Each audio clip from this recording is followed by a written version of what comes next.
Thanks, Councillor. I too want to welcome the spirit of this motion. We have discussed this issue on many occasions, and it's extremely important.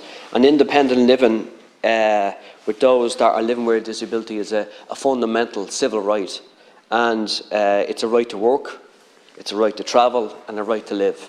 And in the past, Minister, as we know, that kind of, I suppose, situation for those that were living with a disability was exclusion, marginalisation, and stigmatisation, and that happened in the past. Now, gladly we have kind of moved on, but there's so much long way to go in relation to disability rights in relation to Ireland. And obviously the UNCRPD was very, very welcome, but the option protocol is still another a vital part of disability rights and so forth.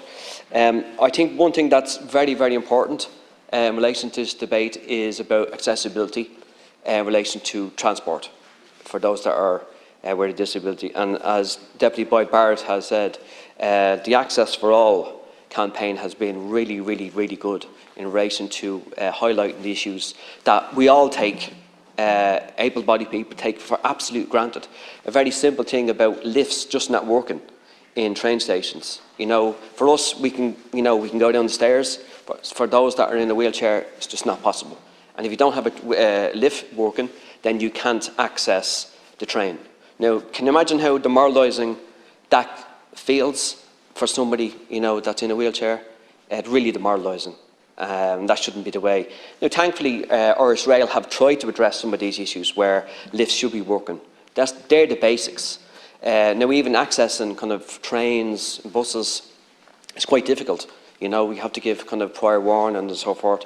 And even like there's the Airport Express, you have to give 40 hours notice if you want to travel by that, and 24 hours for the inter-county buses. So you have to kind of plan your day and plan your kind of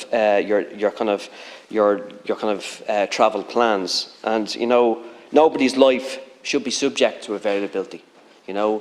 These things should come as normal as possible for those that are in this situation. And just again, I think it's really important. Those that are in situations that are campaigning, when it comes from the heart and when it comes from a situation of, I suppose, real life experience, I think it's really, really important that the government listen. So there's a number of issues, Minister, particularly around some of the things that the motion has kind of stipulated. The primary care,